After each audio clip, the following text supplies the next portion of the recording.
Mga kapatid, sa ating banal na pagdiriwang ito, sama natin sa ating pananalangin ang ating pasalamat at natatawing kaibigan ng mga mananampalataya ng Barangay Talagpas sa Bustos, Bulacan, Marisa de la Cruz, Elma Labrador at pamilya, Aurora Silungan at pamilya, Pamilya Sabeon at Sandoval, Michelle Esteban at pamilya, Lourdes Hilario at pamilya, June at Soli de Rosario at pamilya, Christopher at Janet Lo at pamilya, Jill Silungan at pamilya, Noel at Jenny Galvez at pamilya, Dr. Marat Marie Tolentino at pamilya, Dr. Abisay Banag at pamilya, Kelvin Maximo at pamilya, Maria Caquirol at pamilya, Matis Mendoza at pamilya, Celia San Felipe at pamilya, Edgardo Aida Punanan at pamilya, Renat David de Leon at pamilya, Aida F. Resurrección at pamilya, Alicia Arcega Crucis at pamilya, Seli Celine Dominic Nicolas, Tolit Evelyn Salazar at pamilya, Vida Digorong at pamilya, Janet E. Pascual at pamilya, PD ng EDB Community, Antonio Victoria Sanchez at pamilya, Cesar at Lolita Nicolas at pamilya, Reverend Father Opino Pensuri, Bishop Dennis Milarojo, Dito at Susie Duenes at pamilya, Mirna Lumba at pamilya, Louis Simangan at pamilya, Joseph, Mary Grace at John Paul, Diliman Prep School, abidin para sa kaligtasan nila Victoria Divina MC at pamilya, Dina Saavedra at pamilya, Jonet Diana Marfil at pamilya, George Advincula at pamilya, Architect Bernard at Edna de Guzman, Adriano Sanchez at pamilya, Camille Lazaro Aquino at pamilya, Pining Villanueva at pamilya, Maria Sherry Rivera at pamilya, Alma Latini Isma at pamilya, Rowena Villedo at pamilya, Jen Tamari at pamilya, Josie Brillantes at pamilya, June at Doris Pilahera at pamilya, Joanna Moradas at pamilya, Gaspar at Susan Duwale at pamilya, Dennis Ever G. Bunag at pamilya, Amy Ferry Di Manalo at pamilya, Gima Jordan Den, Emelita de la Cruz at pamilya, Reynante Ilabo at pamilya, Ivy Lorena at pamilya, Gigi Bautista Alejandro at pamilya, Yvette Barrera at pamilya, Dr. Katrina Onaisa Katrina Barrera at pamilya, Maria G. Adap, Dr. Ken Adak at pamilya, Jaime at Jovian Cruz, Dr. Chester Calapis, Dr. Adat Yvonne Guevara at pamilya, Dr. Caroline Enriquez at pamilya, mga doktor at medical staff ng Our Lady Fatima Hospital sa Valenzuela City, San Torino Hospital sa Bustos, Amang Rodriguez Memorial Medical Center sa Marikina City, Region 2 Trauma and Medical Center sa Maybong, Nueva Vizcaya, mga doktor at medical staff ng Regino Hospital, Skyline Hospital at Quality Hospital, at ang lahat ng mga frontliners sa pagsugpo sa pagkalat ng salot ng COVID-19, gaya ng iba pang mga doktor at healthcare providers, mga pulis at sundalo, mga business leaders at workers, at mga kawani ng pamahalang nasyonal at lokal, lalo na ng lungsod ng San Jose del Monte. Para sa kagalingan ni Mary Luis Cruz, Gaudioso, Carlos Garcia, Lori Am, George Sicat Jr., Nigel, Lorna Gadi, Cesar Torres, Lito at Arnaldo at Chidora Dueñas, Luvimin Pintor, Every Suasito, Eloy Sabinavil, Eric Emaroy, Adela Mutu, Capistrano Mandegro, at Madeline Villanueva, Timoteo Orihuela, Jose Ingat, Janet Emlo, Joan Perez, Samantha Osea, Corazon Donato, Kirilo Cristobal, Chelo Del Mundo, Marian Maravilla, Mark Joseph Bernardino, Minda James Saison, Joanna Cristiana, Lito Soriano, Jojit Santiago, para sa karawan nila Ana Chacon, Arnie ang Arquero, at para sa kapayapaan ng kaluluwa ni Ronald, Pedro, Serona, Marcela, Wilma, Lidia, Cornelio, Ricardo, Alicia, Hilario, Andres, Marta, Hamad, Alia, Leopoldo, Jose, Clyde, Angelo, Maria Evelyn, Remigio, Presencia, Amelita, Lucio, Eligia, Rinero, Robert, Gerald, Fernan, Antonio, Arian Joy, Ricardo, Siledonia, Viviana, Gil, Sina, Isabela, Leticia, Evelyn, Alfredo, Eric, Nicolas, Nelson, Frederick, Raquel, Dean, Puloy, Maura, Roman, Andres, Epifania, Rufo, Celia, Marisa, Flor, Jaime, Ima Concepcion, Maria Teresita, Nestor, Atanasia, Susana, Protasio, Domingo, Maximina, Alejandro, Enriqueta, Brian Angelo, Maricel, Jose, Pilora, Felisa, Pedro, Lucila, Justin, Roy, Julita, Sofia, Alejandro, Roderick, Ferido, Romeo, Domingo, Rosa, Jocelyn, Daisy, Romel, Marlene, Agustin, Felicidad, Magdalena, Jose Pepito, Maria, Ricardo, Jose, Nelson, Sion, Maria, Felino, Tino, Serido, Linda, Leon, Akam, Yoli, lahat ng mga kaluluwa sa purgatorio at hindi na mga namayapang mga rektor ng Diocese ng Malolos at mga doktor at frontliners at mga naging biktima ng salot na COVID-19. Sa ngala ng Ama at ng Anak at ng Espiritu Santo, Amen. sumainyo ang Panginoon. At sumayo rin. Mga kapatid, tinipon tayo bilang mga kaalinlangan ka ng Diyos, kaya lumulog tayo sa mawaing Panginoon na nagpapatawad sa atin ng lubos. Sinubong tagapagpagaling sa mga nagsisisi, Panginoon, kaawaan mo kami. Panginoon, kaawaan mo kami. Dumating na tagapagalyay ang mga makasalaning magsisi, Kristo, kaawaan mo kami. Kristo, kaawaan mo kami. Nakalukluka sa kanan ng Diyos, Ama, para pamagitan kami, Panginoon, kaawaan mo kami. Panginoon, kaawaan mo kami. Kaawaan tayo ng mga pangyarihang Diyos, patawarin sa ating mga kasalanan, at patnubayan tayo sa buhay na walang hanggan. Amen. Manalangin tayo. Ama naming makapangyarihan, binuksan mo para sa amin ang pinto ng kalamitan sa pagluklog mo kay Kristo sa iyong kanan at sa pagdudulot ng Espiritu Santo ng kaliwanagan. Ipagkaloob mo sa pagsasalo namin sa iyong bigay, ang aming katapatan ay lalong madagdagan at kami sumapit sa kapupunan ng pananalig na tunay sa pamamagitan ng Jesucristo kasama ng Espiritu Santo magpasawalang hanggan. Amen. Ang salita ng Diyos mula sa mga gawa ng mga apostol. Noong mga araw na iyon, dumating sa Cesarea si Haring Agripa at si Berenice upang bumati kay Festo. Nang matagal-tagal na sila roon, inilahad ni Festo sa hari ang tungkol kay Pablo. Si Felix na may iniwang ditong isang bilanggo, wika niya. Nang ako'y nasa Jerusalem, isinakdal siya sa akin ng mga punong saserdote at ng matatanda ng mga Hudyo, at hininging parusahan siya. Sinagot ko sila na hindi ugali ng mga Romano ang magparusa sa sinumang nasasakdal nang hindi muna nagkakaharap ang magkabilang panig at nagkakaroon ng pagkakataong makapagtanggol sa sarili ang nasasakdal. Kaya't nang dumating sila rito, hindi na ako nakagsaya ng panahon. Kinabukasan din, ipinatawag ko sa hukuman ng taong iyon. Nang magkaharap-harap na sila, siya na may hindi nila ipinagsakdal sa anumang mabigat na pagkakasala na inaakala kong ipaparatang nila. Ang pinagtatalunan lang nila ay tungkol sa kanilang reliyon at sa isang taong ang pangalan ni Jesus. Patay na ang taong ito, ngunit ipinipilit naman ni Pablo na siya'y buhay. Hindi ko malaman kung ano ang gagawin sa bagay na ito, kaya tinanong ko siya kung ibig niyang sa Jerusalem siya itisig. Ngunit tumutol si Pablo at hiniling na ipahubaya sa emperador ang pagpapasya sa kanyang usapin. Kaya binabantayan ko siya upang ipadala sa emperador. Ang salita ng Diyos. Salamat sa Diyos. Panginoon, may luklukang matatag sa kalangitan. Panginoon, may luklukang matatag sa kalangitan. Panginoon, papurihan, purihin mo kaluluwa. Ang pangalan niyang banal, purihin mo sa tuwina. Ikaw, aking kaluluwa, ang Diyos ay papurihan, at huwag mong lilimutin yung kanyang kabutihan. Panginoon, may luklukang matatag sa kalangitan. Ang agwat ng lupa't langit, sukatin may hindi kaya. Gayon ang pag-ibig ng Diyos sa may takot sa Kanya. Ang silangan at kanluran kung gaano ang distansya, gayon-gayon ang pagtingin sa sinumang nagkasala. Panginoon, may luklukang matatag sa kalangitan. Ang poon nga ang nagtayo ng trono sa kalangitan, mula doon sa nilikhay maghaharing walang hanggan. O purihin ninyo siya, kayong mga anghel ng Diyos, kayong mga nakikinig at sa Kanya sumusunod. Panginoon, may luklukang matatag sa kalangitan.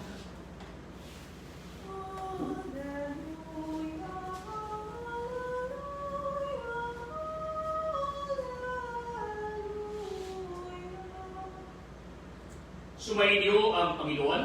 At sumayo rin. Ang mabuting balita ng Panginoon ayon kay San Juan. Papuri sa iyo, Panginoon. Nang muling napakita si Jesus sa mga lagadya at nang makakain sila, tinanong ni Jesus si Simon Pedro, Simon, anak ni Juan, iniibig mo ba ako na higit kay sa mga ito? Opo, Panginoon, nalalaman ninyong iniibig ko kayo, tugon niya. Sinabi sa kanya ni Jesus, kakanin mo ang aking mga batang lupa. Muli siyang tinanong ni Jesus, Simon, anak ni Juan, iniibig mo ba ako? Sumagot si Pedro, Opo, Panginoon, nalalaman ninyong iniibig ko kayo. Ani Jesus, pangalagaan mo ang aking mga lupa. Pangatlong ulit na tinanong siya ni Jesus, Simon, anak ni Juan, iniibig mo ba ako? Nalungkot si Pedro, sapagat makakatlo siyang tinanong, iniibig mo ba ako? At sumagot siya, Panginoon, nalalaman ko ninyo ang lahat ng bagay, nalalaman ninyong iniibig ko kayo. Sinabi sa kanya ni Jesus, kakanin mo ang aking mga lupa. Tandaan mo, noong kabataan mo pa, ikaw ang nabibigay sa iyong sarili at lumalakad ka kung saan mo ibig. Ngunit pagtanda mo, iuunad mo ang iyong mga kamay at iba ang magbibigay sa iyo at dadalhin ka kung saan hindi mo ibig. Sinabi niya ito upang ipakilala kung paano mamatay si Pedro at sa limang pananangalan niya ang Diyos. Pagkatapos, sinabi sa kanya ni Jesus, sumunod ka sa akin. Mga kapatid, ang mabuting balita ng Panginoon. Pinupuri ka namin, Panginoong Jesucristo. Mga kapatid, sa ating mabuting balita ay pinapayag sa atin ang tatlong ulit na pagtatanong ng ating Panginoon kay Simon Pedro kung siya talagang iniibig ni Simon Pedro. Kaya ang tanong ng ating Panginoon, Simon, anak ni Juan, iniibig mo ba ako? Kaya nga po sa tatlong pagtatanong na ito ng ating Panginoon, tatlong ulit na si Pedro ay sumagot ng pag-ibig sa ating Panginoon. Bagamat mga kapatid, sa ating pong mabuting balita sa Tagalog ay parang pare-pareho lamang ang tanong ng ating Panginoon. Subalit kung ating malalaman ang orihinal na teksto o ang orihinal na pagkakasulat, ang orihinal na wika na ginamit sa ating mabuting balita, malalaman natin na yung pagtatanong ng ating Panginoon ay palalim ng palalim. Yung una ay pagtatanong lamang ng simpleng pag-ibig. Pero yung huling pagtatanong ng ating Panginoon ay ang pinakamataas na pag-ibig na kayang ialay ng isang tao sa kanyang kapwa-tao. Kaya nga po mga kapatid, palalim ng palalim ang pagtatanong ukol sa pag-ibig para kay San Pedro. At si San Pedro naman, ganun din ang hinahanap ng Panginoon sa kanya. Mas malalim na pagtugon, mas malalim na pag-ibig ang kanyang ialay para sa kanyang Panginoon. Sapagat ang ating Panginoon hindi lamang tao, kundi ang ating Panginoon ay Diyos din. Kaya nga po ang kanyang iaari na pag-ibig ay hindi lamang para sa isang tao, kundi ang iaari ni San Pedro na pag-ibig ay pag-ibig para sa ating Panginoon. Na kung paano ang Panginoon ay nag-aalay ng dalisay na pag-ibig, ito rin ang hinahanap ng ating Panginoon kay San Pedro. Kaya nga po kadalasan kapag ka po ating naririnig yung mabuting balita na ito, tatlong ulit nagtanong ang ating Panginoon, tatlong ulit sumagot si Simon Pedro. Ang palagi nasa isip ng iba, marahil pinapamukha ng ating Panginoon kay San Pedro ang kanyang tatlong ulit na pagtatatwa sa ating Panginoon. Kaya nga po mga kapatid, kung titingnan po natin, hindi naman ganoon ang pinararating ng ating Panginoon. Kaya nga kagaya ng ating unang nabanggit, mas malalim, mas pinalalalim na pagtatanong ukol sa pag-ibig ang ninanais ng ating Panginoon. Sapagat ninanais ng ating Panginoon, si San Pedro ay lumagurin sa pag-ibig. Lumagurin bilang kanyang alagad, lumagurin bilang ang susugo pagdating ng panahon, bilang isa sa kanyang mga apostol. Kaya nga po mga kapatid, ito rin ang panawagan sa atin. Ang ating Panginoon palaging nagtatanong, hindi lamang kay San Pedro, kundi maging para sa atin. Kaya nga po paulit-ulit ang tanong ng ating Panginoon, sapagat ninanais ng Panginoon, paulit-ulit pagpanibaguhin natin ang ating pag-ibig sa Diyos. Kaya nga po mga kapatid, anong hinahanap ng Panginoon kay San Pedro? Anong hinahanap ng Panginoon sa bawat isa sa atin? Ang hinahanap ng Panginoon, yung consistency, yung pagkakamukha-mukha, yung pagpapatuloy. Na hindi naman nangangahulugan na si San Pedro at maging ang bawat sa atin ay perpekto na sa ating pag-ibig. Ang ninanais lamang ng ating Panginoon, hindi ba natin mapantayan yung kanyang pag-ibig na inialay sa atin, subalit sa tuwing tayo ay babagsak sa kawalan ng pag-ibig, muli tayong tumayo at muli tayong magsimula sa pag-ibig sa ating Panginoon at pag-ibig sa ating kapwa. Kaya isipin po ninyo mga kapatid, hindi naman ibig sabihin, perpekto ang bawat isa sa atin. Kaya nga po kahit sa mga mag-asawa, nung sila'y mangako sa isa't isa, mga kapatid, nung sila ay nagsalita ng pag-ibig, nagpalitan ng pagtataging puso ng masasarap na mga salita doon sa kanilang pag-iisang dibdib, hindi naman nangangahulugan, perpekto sila na pareho. Kaya nga po ang sabi sa atin, kapag mayroong kinakasal, sila'y magsasama sa hirap at ginhawa, sa dusa at ligaya. Kaya nga po mas madaling magsama doon sa ligaya. Bakit? Sapagat mas madali kasing magsama kapag magsasalo ka lamang sa kaginhawahan at kaligayahan, yung walang paghihirap. Pero ang pag-ibig, mas nasusubok ito kapag dumarating na ang mga pagsubok, kapag dumarating na ang mga paghihirap. Sapagat sa gayong paraan, may bumabagsak, sumalit ang isa naman ang siya umaakay sa kanya upang muli ay ibangon siya. Kaya gano'n sa mga mag-asawa, kung meron bang isang nagkulang, ang kapareha naman niya ang siyang magpupuno para sa kanya. Kaya nga po hindi maganda na kapag po sa mag-asawa, bumagsak ang isa, yung isa naman niyang kapareha, tatapakan pa siya. Kaya nga po naroon ang mag-asawa upang magtulungan sila, hindi lamang magsalo sa kaginawa ng kaligayahan, upang magtulungan maging sa kanilang mga pagsubok at mga paghihirap sa buhay. Kaya nga po hindi naman ibig sabihin, perpekto talaga. Bakit? Sapagat kinakailangan lamang consistent, no? Kaya nga po minsan, yung isang lalaki o isang babae, may mga pagkukulang, pero mga kapatid, ang mas maganda ron, consistent pa rin na bumabawi siya, consistent pa rin na ginagawa niya ng paraan kung ano man ang kanyang pagkukulang. Kaya nga po hindi ba niya mapunan ang lahat-lahat ng kanyang pagkukulang, hindi ba niya maibigay ang lahat-lahat sa kanyang kapareha. Pero yung makita mo lamang na consistent siya sa pagsusumikap, consistent siya sa pagtitiyaga upang magawa ang nararapat para sa kanyang minamahal, iyon ay senyales, iyon ay simbolo, iyon ay napakagandang sagisag ng pag-ibig na matatag. Sapagat mga kapatid, hindi naman tayo kagaya ng Diyos, hindi naman natin mapapantayan ng Diyos, pero po pwede natin gayahin ang daan ng pag-ibig ng ating Panginoon. Kaya nga po kahit sa mga simpleng bagay, po pwede tayo maging consistent. Kaya lamang mga kapatid, may mga pagkakataon, hindi natin napapansin, hindi natin pinagpapalaghan yung effort ng ating kapwa, sapagat sa gayong paraan, pinapakita na sa atin ang kanyang pag-ibig sa atin. Kaya nga po, halimbawa, mga kapatid, nung ako po'y bata-bata pa lamang, no? Nung kami po'y pagkabakasyon sa eskwelahan, maaari po nung elementary, doon sa aming napaka-humble na paaralan, ang mababang paaralan ng Binagbag, no? Sa Agad, no? Pinaka-humble sa lahat yun, no? Kasi mababa talaga siya, no? Kaya nga po mga kapatid, no, kahit sa seminaryo, kapag ka po bakasyon,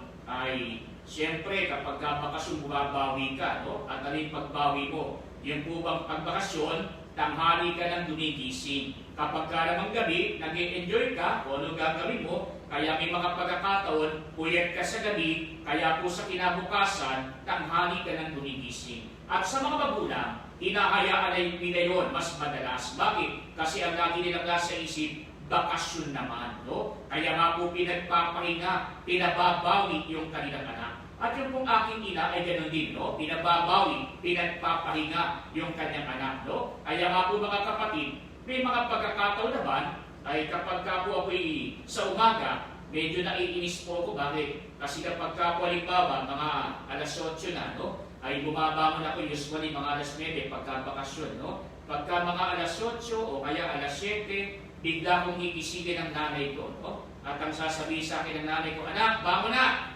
Akala ko naman alas 9 na, hindi pa pala, no? Kaya gusto ko pang matulog sapagkat nagpakapuyat nung gabi, nag-enjoy, no? Ngayon ang sasabihin ng anak ko, anak, bangon na! Alas 7 o kaya alas 8. Tapos si nanay ko pag umaga, may daladalang kape, no? Tapos ang sabi sa amin, anak, magkape ka muna, no? Kaya po, babangon ako ng alas 7 o babangon ako ng alas 8, ay dahil pinaganda ko ng nanay ko ng kape, ay iinumin ko yung kape, no? Sa ayaw at sa gusto ko, no? Kasi kinakailangan, ubusin ko yung kape. Kung hindi, kukulitin ako ng nanay ko. At alam po ninyo, yun ang isa sa mga nakakabwisit doon. At ano po yung ibig sabihin doon? Yung po bang pinainom ka ng kape, alas 7 ng umaga o alas 8 ng umaga, pagkaubos ng kape, biglang sasabihin ng nanay ko sa akin, o anak, pwede ka nang matulog ulit. Eh, paano ka matutulog noon? Nakainom ka na ng kape, no? Kaya nga po, yun yung araw-araw na eksena namin kapag kapag-bakasyon. Yung po bang gigising ka dapat ng tanghali, pero gigisingin ka ng maaga. Bakit? Kasi ang gusto ng nanay mo, magkape ka muna, kumain ka muna, pinaganda ka araw-araw, tapos yun nga po ang kabalintunaan noon. Pagkatapos magkape, sasabihin sa iyo, pwede ka nang matulog uli. Pero mga kapatid, minsan, nabubuisit tayo sa ganung eksena. Pero kapag kapag tinignan natin, consistent. Bakit? Tuwing alas 7, tuwing alas 8, dumarating nang gigising ng anak. Bakit? Kasi pinaganda ng kape, kumisan may kasama pang pandesal. Kaya nga po, simpleng bagay, pero yun po'y pagpapakita ng pag-ibig sa kanyang kapwa. Sapagat consistent, gumagawa silang mabuti, gumagawa silang para sa kapakanan ng kanyang kapwa. Kaya nga po mga kapatid, sa mga mag-asawa, maaari pong hindi superhuman o superman o kaya Wonder Woman yung napangasawa mo. Pero sa mga simpleng bagay, tignan mo rin, baka mamaya meron siyang ginagawa na hindi mo pinagpapahalagaan. Consistent siya sa pag-aari ng kanyang sarili, maliit man o malaki. Consistent siya sa paggawa ng kabutihan para sa iyo. Pero may mga pagkakataon, baka hindi mo lamang na-appreciate sapagat ang tinitignan mo, yung wala ka. Ang hindi mo nakikita, yung meron ka na kahit kaunti. Kaya nga po mga kapatid, sa ating po mabuting balita, ang tanong ng ating Panginoon, Simon, anak ni Juan, iniibig mo ba ako? Consistent ang Panginoon sa paghahanap ng pag-ibig mula sa kanyang kapwa, mula sa mga taong kanyang minamahal. At consistent din naman ang ibang mga alagad, lalo na sa San Pedro, sa kanyang pagsagot, Opo Panginoon, nalalaman ninyong iniibig ko kayo. Kaya nga po sa bawat sandali ng ating buhay, naway patuloy tayong isubok ng ating Panginoon at mamarinig natin ang palagi ay paanyaya ng Panginoon, sumunod ka sa akin, sapagat consistent tayo na tumutugon sa panawagan ng ating Panginoon.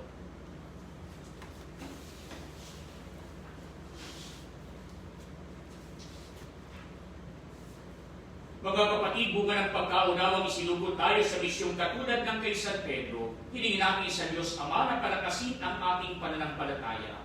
Sa bawat pananglitan ng ating itutugon, Ama, pagpalain mo ang iyong kawan. Ama, pagpalain mo ang iyong kawan. Ang Santo Papa at lahat ng may katungkulan sa simbahan, naway gabayan ng banal na Espiritu, manalangin tayo sa Panginoon. Ama, pagpalain mo ang iyong kawan. Ang mga mag-asawa naway magkaroon ng matalas na pakiramdam sa pangangailangan ng bawat isa at maging maligaya sa kanilang pagsasama. Manalangin tayo sa Panginoon. Ama, pagpalain mo ang iyong kawan. Ang mga makasalanan naway makatagpo ng pag-asa at lakas ng loob sa pagpapatawad ng Panginoon kay San Pedro. Manalangin tayo sa Panginoon. Ama, pagpalain mo ang iyong kawan. Ang mga may sakit at nababagabag naway makaranas ng presensya ng Panginoon sa gitna ng kanilang mga pagdurusa at paghihirap. Manalangin tayo sa Panginoon. Ama, pagpalain mo ang iyong kawan. Ang mga yumang mahal natin sa buhay naway makatanggap ng liwanag, kaligayahan at kapanatagan. Manalangin tayo sa Panginoon. Ama, pagpalain mo ang iyong kawan. Ang madaming nasa langit, isinugong mo iyong anak upang iligtas sa mundo sa pamagitan ng gawain ng iyong simbahan. Palakasin nawa ang aming loob ng halimbawa ni San Pedro upang magsikap kami para sa paglaganap ng iyong kaharian sa lupa. Hinihiling namin ito sa pamagitan ni Kristo na aming Panginoon. Amen.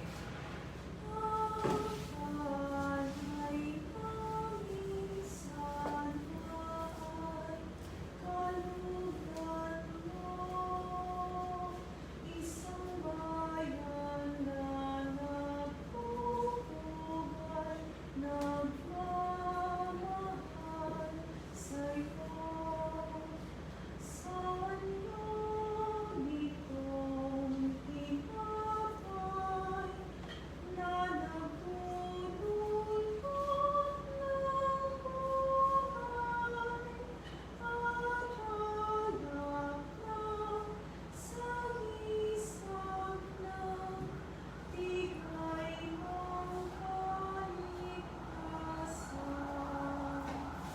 Manalangin kayo mga kapatid upang itong paghahalin ay maging kalugod-lugod sa Diyos Amang makapangyarihan. Tanggapin nawa ng Panginoon itong paghahain sa iyong mga kamay, sa kapurihan niya at karangalan sa ating kapakinabangan at sa buong sambayanan niyang banal.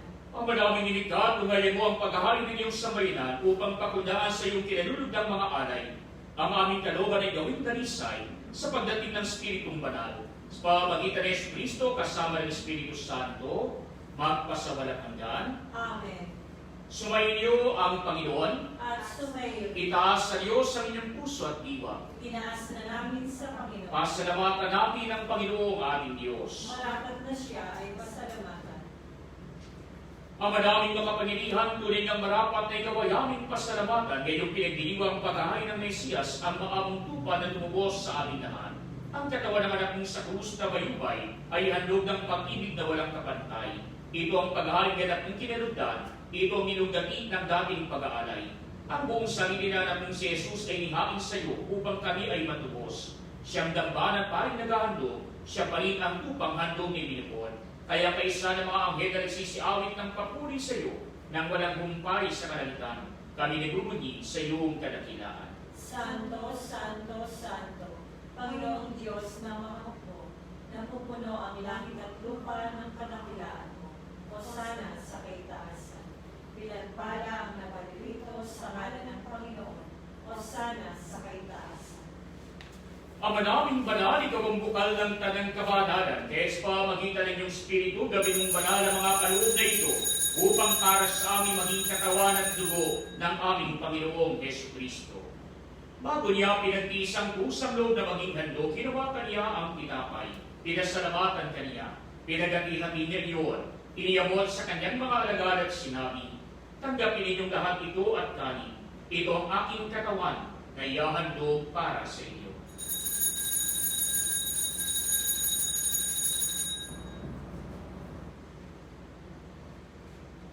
Kaya hindi naman noong matapos ang hakuna, hinawakan niya ang kalis, muli kanyang pinasalamatan.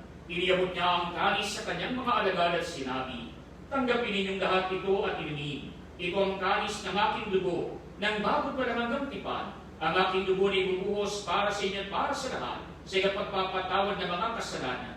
Gawin ninyo ito sa pag-alala sa akin.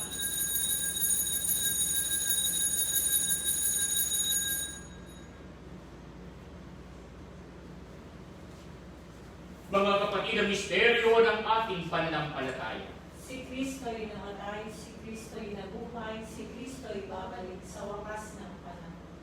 Ama, ginagawa namin ngayon ang pag-alala sa pagamatay at muling pagkabuhay ng iyong anak. Kaya iniaalay namin sa iyo ang tinapay na nagbibigay buhay at ang kalis na nagkakaloob ng kaligtasan. Kami nagpapasalamat dahil kami yung minarapat na tumayo sa harap mo para maging kod sa iyo. Sinasamo namin kami magsasalo-salo sa katawan at dugo ni Kristo ay mabuklod sa pagkakaisa sa pamamagitan ng Espiritu Santo. Ang malingapin mo ang iyong simbahang laganap sa buong daigdig, puspusin mo kami sa pag-ibig kay San Francisco naming Papa at ni Denis naming Obispo at ng Tanang Kaparian. Alalahanin mo rin ang mga kapatid namin na hinday na may pag-asang sila'y muling mabubuhay, gayon din ang lahat ng mga pumanaw. Kaawaan mo sila at patuloyin sa iyong kalibanagan. Kaawaan mo at pagindapatin kaming lahat na makasalo sa buhay na walang wakas. Kaysa na mahal ang Birhen Maria na ina ng Diyos, ni San Jose na kanyang kabiyak ng puso. Kaysa na mga apostol at ng lahat ng mga banal na nabuhay dito sa daigdig ng kalugod-lugod sa iyo. May pagdiwang nawa namin ang pagpupuri sa ikararangal mo sa pamamagitan ng iyong anak na aming Panginoong Jesucristo. Sa pamamagitan ni Kristo, kasama niya sa Kanya, ang lahat ng parangal at papuri ay sa iyo, Diyos Amang makapangyarihan, kasama ng Espiritu Santo, magpasawalang hanggan. Amen. Mga kapatid, sa tagubin ng mga nakagagaling na utos sa turo ni Jesus na Panginoon natin at Diyos, ipahayag natin ang lakas loob. Ama namin, sumasalangit ka, sambahin Ang ngalan mo, mapasamin,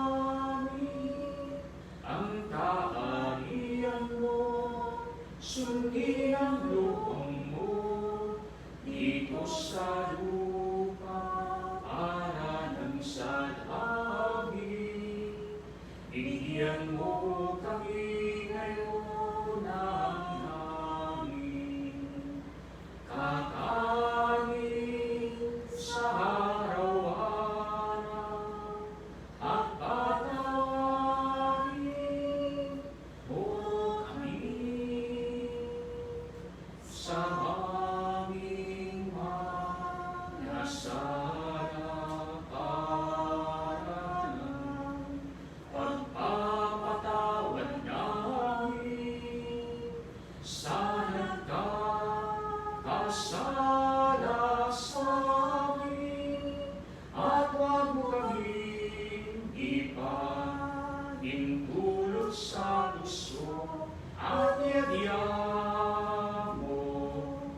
manalangin sa lahat ng masama. Inihiling namin kabiladya sa lahat ng masama pagkalooban ng kapayapaan araw-araw, iligtas sa kasalanan at ilayo sa lahat ng kapahamakan, samantalang aming pinagkakalikan ang dakilang araw ng pagpapahayag ng tagapagligtas namin si Yesu Kristo. Sapagkat iyo ang kaharian at ang kapangyarihan at ang kapurihan magpakailanman. Amen. Panginoong Yesu Kristo, sinabi mo sa mga apostol, kapayapaan ang iniiwan ko sa inyo, ang aking kapayapaan ang inibigay ko sa inyo. Tungayan mo ang aming pananampalataya pag ang aming mga pagkakasala, pagkalooban mo kami ng kapayapaan at pagkakaisa ayon sa iyong kalooban, kasama ng Espiritu Santo, magpasawalang hanggan. Amen. Ang kapayapaan ng Panginoon ay laging sumainyo. At sumayo rin. Magbigayan kayo ng kapayapaan sa isa't isa. Kordero ng Diyos na nag-aalis ng mga kasalanan ng sanlibutan, maawa ka sa amin. Kordero ng Diyos na nag-aalis ng mga kasalanan ng sanlibutan, maawa ka sa amin. Kordero ng Diyos na nag-aalis ng mga kasalanan ng sanlibutan, ipagkaloob mo sa amin ang kapayapaan. Mga kapatid, ito si Kristo, ang Kordero ng Diyos na nag-aalis ng mga kasalanan ng sanlibutan. Mapapalad tayong inaanyayahan sa Kanyang piling. Panginoon, hindi ako dapat na magpatuloy sa iyo. Ngunit sa isang salita mo lamang ay gagaling.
Oratio Imperata, kaugnay ng COVID-19.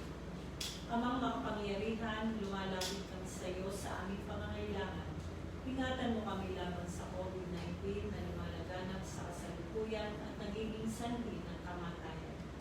Tulungan mo ang mga nagsisipag-aral sa kalikasan at pinagmumula ng salot na ito at kung paano masusugpo ang paglaganap ng sakit na dulot nito. Gabayan mo ang mga kamay at isipan ng mga eksperto sa medisina nang mapaglingkuran nila na may puso at kakayahan ng mga may karamdaman at sa mga sangay ng pamahalaan at mga pribadong ahensya na makatagpo ng lunas at solusyon sa salot na ito. Sinasamo namin ang mga dinapuan ng sakit na ito ay mabalik sa kalusugan sa madaling panahon. Kumilos nawa kami sa ikabubuti ng lahat at matulungan ang lahat ng nangangailangan. Hinihiling namin ito sa pamamagitan ni Jesucristo, kasama ng Espiritu Santo, magpasawalang hanggan. Amen. Maria, takbuhan ng mga Kristiyano. Panalangin kami. San Rafael Arcangel. Panalangin kami. San Roque. Panalangin kami. San Lorenzo Luis. Panalangin kami. San Pedro Calungsod. Panalangin kami. San Pedro Apostol. Panalangin kami. Panalangin tayo. Ang madaming mapagmahal sa pagkadalisay mo sa amin sa pagkikinabang sa ginanap namin ngayong pagdiriwang. Ipagalo mo ito'y maging pagsasalo sa pagpatawad at buhay na sa aming kaloob mo. Sa pamamagitan ni Jesucristo kasama ng Espiritu Santo, magpasawalang hanggan. Amen. Sumainyo ang Panginoon At sumayo rin. at magpalain kayo ng makapangyarihang Diyos, Ama at Anak at Espiritu Santo. Amen. Umayo kayo sa kapayapaan ni Kristo.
mo kami, O Santang Ina ng Diyos, na kami maging dapat makinabang sa mga pangako ni Jesucristo ang aming Panginoon. mapagpala Ama, pasiyan mo kami ng iyong mahal na pagpapala, kaya yamang sa pamamalita ng Anghel, ay nakilala namin ang pagkakatawang tao ni Jesucristo ng anak mo. Papundangan sa mahal niyang pagpapakasakit at pagamatay sa krus. Papakinabangin mo kami ng kanyang pagkabuhay ng muli sa kalulatian sa langit. Inihiling namin ito sa mahal ni Jesucristo na aming Panginoon. Amen. Ang tulong ng Diyos ay mamalagi nawas